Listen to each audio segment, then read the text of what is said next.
Sania Pina Badaya Kibu Pina Badaya Wadanabadu Nigumona Apau Ningalava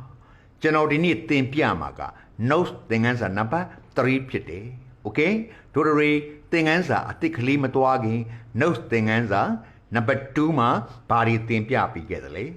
Piambi Chilea all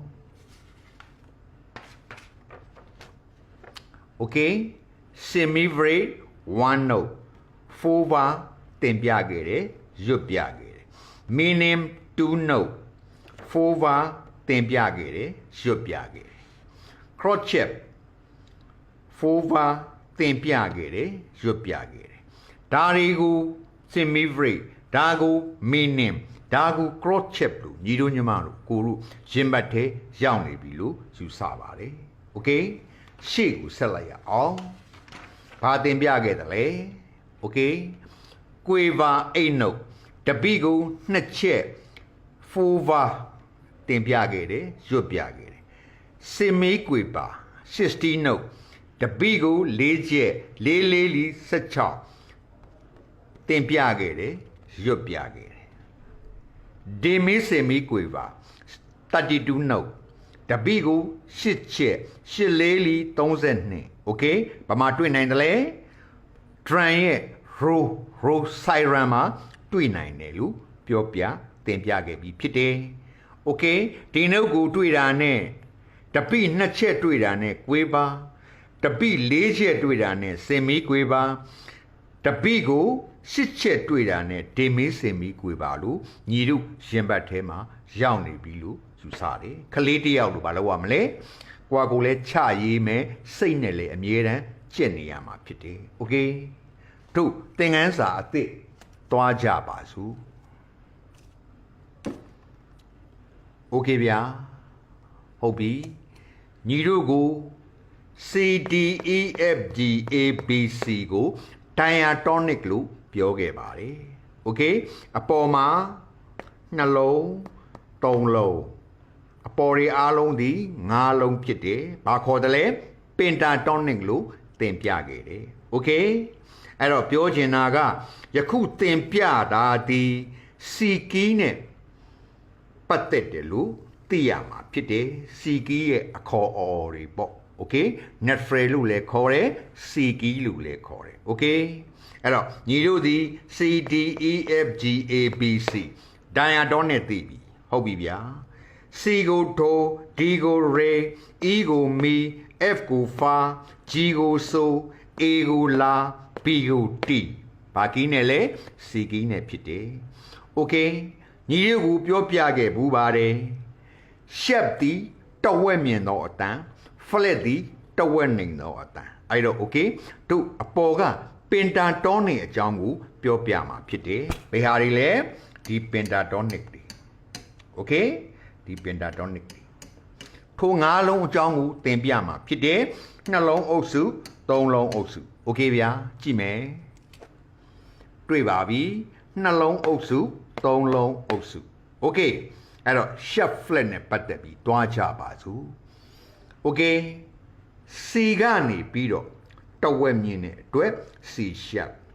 Tigani, tawe nene, dwe, deflect. Okay? C sharp D flat okay သူ့ကိုနှစ်မျိုးခေါ်လို့ရတယ် C sharp D flat အဲ့တော့ C နဲ့ D သည်တန်ပြည့်ဖြစ်တယ်ကြားထဲမှာအလုံးခံတယ် okay အဲ့တော့ C sharp D flat D နဲ့ E သည်လည်းတန်ပြည့်ဖြစ်တယ် D ကနေတဝက်မြင့်တဲ့အတွက် D sharp E ကနေတဝက်နှိမ့်တဲ့အတွက် E flat လို့ဆိုပါတယ်သူ့ကိုနှစ်မျိုးခေါ်ခွင့်ရှိတယ် D sharp သို့မဟုတ် E flat okay D sharp E flat E နဲ့ F ဒီကြားထဲမှာအလုံးမရှိပါဘူးသူဒီတန်ဝက်ဖြစ်ပါတယ် okay မရှိတော့ဘူးလာပြီ F နဲ့ G ဒီတန်ပြည့်ဖြစ်တယ်အဲ့တော့ F တဲ့မြင့်လို့ F sharp G တဲ့နှိမ့်လို့ G flat F တဲ့မြင့်လို့ F sharp G တဲ့နှိမ့်လို့ G flat okay သူ့ကိုဘာခေါ်လို့ရလဲ F sharp ခေါ်လို့ရတယ် G flat လို့ခေါ်လို့ရတယ် okay ရှေ့ကိုဆက်မယ် G G နဲ့ A နဲ့တန်ပြည့်ဖြစ်တယ် G တဲ့မြင့်လို့ G sharp A တဲ့နှိမ့်လို့ A flat โอเคဗျာသူ့ကိုဘာခေါ်လို့ရလဲ G sharp ခေါ်လို့ရတယ်လို့ A flat လို့ခေါ်လို့ရတယ်โอเคအဲ့တော့ A နဲ့ B နဲ့လည်းတန်ပြည့်ဖြစ်တယ် A တဲ့တဝက်မြင့်လို့ A sharp B တဲ့တဝက်နှိမ့်လို့ B flat โอเคသူ့ကိုဘာခေါ်လို့ရတယ်လဲ A sharp ခေါ်လို့ရတယ်လို့ B flat လို့လည်းခေါ်လို့ရတာဖြစ်တယ်โอเค B နဲ့ C နဲ့ one octave ပေါ့နော်ညီတို့သင်ပြီးသား B နဲ့ C နဲ့ကြားမှာအလုံးမရှိပါဘူးအဲ့ဒီအတွက်သင်စရာမလိုဘူးကြည့်လိုက်မယ်ဆိုရင်ဘာသွားတွေ့မလဲဆိုတော့ E နဲ့ F ကြားမှာအလုံးမရှိပါဘူး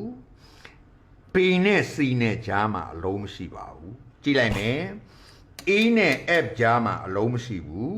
B နဲ့ C နဲ့ကြားမှာအလုံးမရှိပါဘူးโอเคဗျာသဘောပေါက်သွားပြီဟုတ်ပြီဗျာအဲ့ဒီတော့တို့က C key နဲ့လို့ပြောခဲ့တဲ့အတွက် C ကိုဒိုစောစောကပြောခဲ့တော့ C sharp D black ကိုဒိုရဲ့ sharp ဖြစ်တဲ့အတွက် D လို့ဆိုတယ်ဒို D โอเคဗျာ Ray ဒီ D ကိုပြောတာဖြစ်တယ် D ရဲ့ sharp E ရဲ့ flat ဖြစ်တဲ့အတွက်သူ့ကိုနှုတ်သဘောအရာမာလို့ဆိုပါတယ်โอเคပရမနှလုံးအုပ်စုရဲ့ပထမအလုံးကိုဒို sharp D ဒုတိယအလုံးဒီမာโอเคဗျာ E နဲ့ F ကြားထဲမှာအလုံးမရှိဘူးတွားပြီး F ဖာ F ဖြတ် G flat ကို Fi လို့ခေါ်ပါတယ် notes ကသဘောအရ Fa Fi โอเคရှေ့ကိုဆက်မယ် G တဲ့ G sharp A flat ကိုဘာခေါ်မလဲ C လို့ခေါ်တယ်ပြောရရင်တော့ so C โอเคအဲ့တော့ A sharp B flat ကိုဘာခေါ်တယ်လဲထာလို့ဆိုပါတယ်โอเคအဲ့တော့လာထာပေါ့ပြီးရင်ဘယ်ရောက်လာမလဲ BT ကိုရောက်တာပေါ့အဲ့တော့အတန်12တန်ကိုတွက်ပြပါဆိုလျင်ဒိုဒီရေမာမီဖာဖီဆိုစီလာထာတီโอเคဗျာ12တန်ဖြစ်တယ်1 2 3 4 5 6ခွန်1 2 3 4 5ခွန်နဲ့9နဲ့ပေါင်းတော့ဘာဖြစ်သွားသလဲ chromatic ပေါ့โอเคအားရဲ့ chromatic လဲ C key ရဲ့ chromatic လို့ပြောရမှာဖြစ်တယ်โอเคဗျာအဲ့တော့ညီတို့ဒီအပေါ်ကအမဲ9လုံးကို notes ကအခေါ်တွေဒီတိသွားပြီဖြစ်တယ်โอเคအဲ့တော့ပြောချင်တာကဒိုဒီရေမာမီဖာဖီဆိုစီလာထာတီโอเคဒီတို့ကတော့ညီတို့ကိုသဘောပေါက်အောင်ချထားရေးထားပြတာဖြစ်တယ်โอเคဗျာအဲ့တော့ပြောချင်တာကဒိုရီမီဖာဆိုလာတီဒိုဆိုတော့အလုံးနေအတန်တွက်တွေကိုပုံသေးနည်းအရာပြည့်ဝက်ပြည့်ဝက်ဆိုပြီးတော့ရှာရင်ဒိုရီမီဖာရမှာဖြစ်တယ်ဒိုဆိုတာဒီဘယ်အလုံးဖြစ်အလုံးဟာဒိုရီဖြစ်တယ်သူလဲဒိုပါပဲဘယ်ဟာကိုပဲဒိုလို့ယူရှာဖွေတာဒီဒိုရီမီဖာဆိုလာဒီကိုရှာဖွေတာဒီပြည့်ဝက်နဲ့ရှာဖွေလို့ရပါတယ်လောလောဆယ်ဒုရီကြည့်လိုက်ရအောင်ဒိုကိုတွေ့ပါပြီโอเคဒိုကပါလဲ C ဆိုတဲ့နေရာမှာသူကပြည့်လို့ပြောပါတယ်အဲ့ဒီအတွက် C နဲ့ D ဒီတန်ပြည့်ဖြစ်ပါတယ်โอเคတို့ ray ဆိုတာကိုရပြီ ray ရပြီးတဲ့အချိန်မှာတို့မီကိုရှာကြပါစို့မီကိုရှာဖို့အတွက်သူက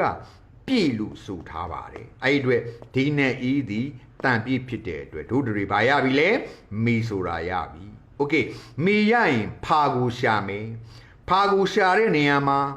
ဝက်လို့ဆိုပါတယ်အဲ့ဒီအတွက်မီနဲ့ဖာဒီအတန်ဝက်ဖြစ်ပါတယ်ကတ်လေးရဲ့အလုံးပေါ့โอเคအဲ့တော့မီဖာဆိုတော့ဝက်ကြောင့်တို့ဖာရပြီโอเคဖာကနေတို့ဆိုရှာကြပါစို့သူကပြည့်လို့ဆိုပါတယ်အဲ့ဒီအတွက်ဖ ဖာနေဆိုကိုပြည့်ဖို့အတွက် F ကနေ G မှသာလျင်တန်ပြည့်ဖြစ်မဲ့အတွက်တို့တွေဘာရပြီလဲဆိုဆိုတာရပြီโอเคနောက်တစ်ခါသူကလာရဖို့အတွက်ပြည့်လို့ဆိုပြန်ပါတယ်အဲ့တော့ဆိုကနေလာသည် GA သည်တန်ပြည့်ဖြစ်တဲ့အတွက်တို့တွေလာဆိုတာရပြီ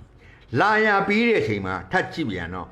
သူကပြည့်လို့ဆိုပြန်ပါတယ်အဲ့ဒီအတွက်လာကနေပြည့်တာဒီဘာလဲ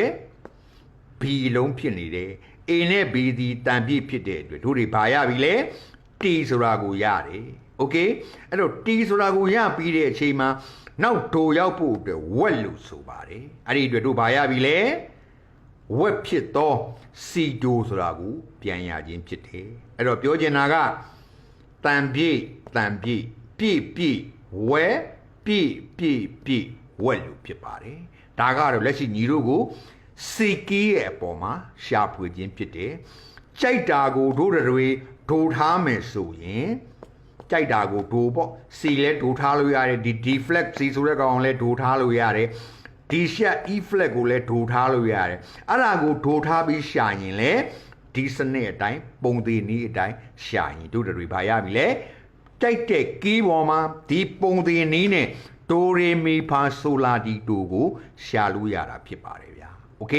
နောက်ကြရင်သင်ခန်းစာလေးရင့်လာတဲ့အပေါ်မှာညီတို့ညီမတို့နဲ့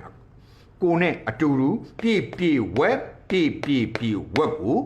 ပုံတင်နေထားပြီးရှာရင်ဒိုရေမီဖာအားလုံးကိုဒိုတွေစမ်းလို့မိမှာဖြစ်တယ်ဘာနဲ့စမ်းမလဲပြည့်ဝက်ပြည့်ဝက်โอเคပရမပြည့်ဝက်နှစ်ခါပြည့်တယ်ဝက်တယ်ဒုတိယသုံးခါပြည့်တယ်ဝက်တယ်ပြည့်ဝက်ပြည့်ဝက်โอเคဒါဆိုရင်ညီတို့ညီမတို့အကိုတို့လောလောဆယ်စီကီးရဲ့သဘောတဘာဝအရာ notes တွေရဲ့အခေါ်အော်တွေ sharp ဆိုလို့ flat ဆိုလို့ဟလာ C sharp ခေါ်မယ် D flat D sharp ခေါ်မယ် E flat F sharp ခေါ်မယ် G flat G sharp ခေါ်မယ် A flat A sharp ခေါ်မယ် B flat နှစ်မျိုးခေါ်လို့ရပါတယ်နှုတ်နဲ့ပေါင်းဖက်တဲ့ခါကျတော့ဒီဂရီမာတွေဖီစီထားတွေလိုက်လာခြင်းဖြစ်တယ်โอเคဗျာအဲ့တော့ဒီသင်ခန်းစာတွေကိုညီတို့ညီမတို့အကိုတို့ခလေးငယ်လေးတယောက်လူသူငယ်တန်းចောင်းသားလေးတယောက်လူမူလာတန်းចောင်းသားလေးတယောက်လူရှင်ထဲမှာရောက်အောင်ကိုလည်းလက်နဲ့ချရေးမယ်စန္ဒရာရှိပြီးဖြစ်တဲ့အတွက်ဒီပေါ်မှာလေကျွန်တော်ပြောတဲ့ဟာတွေနဲ့ကြည်ပြီးတော့ပြောရင်တော့ခလေးငယ်တယောက်လူကြက်မှတ်ပြီးတော့နေရမှာဖြစ်ပါတယ်ဗျာโอเคဒါတွေဒီ notes ကလုံးဝမသိမဖြစ်တော့သင်မုံကြီး theory များဖြစ်ပါတယ်ခင်ဗျာโอเคဒီနေ့အဖို့ကသင်ခန်းစာဒါတော့ဖြစ်တယ်ရှေ့မှာတဖြည်းဖြည်းသင်ခန်းစာတွေဒီမြင့်လာတော့မှာပါမြင့်လာနဲ့အမျှအခေါ်အော်တွေမေ့လို့မရပါဘူးဒီအခေါ်အော်ဒီတန်ဖိုးတွေနဲ့သင်ပြမှာဖြစ်ပါတယ်โอเคလေ့ကျင့်လိုက်ကြပါဦးမှတ်သားကြပါဘယ်လိုခေါ်မလဲမိမိရခေါင်းထဲကိုရောက်အောင်ထည့်ကြပါခင်ဗျာโอเค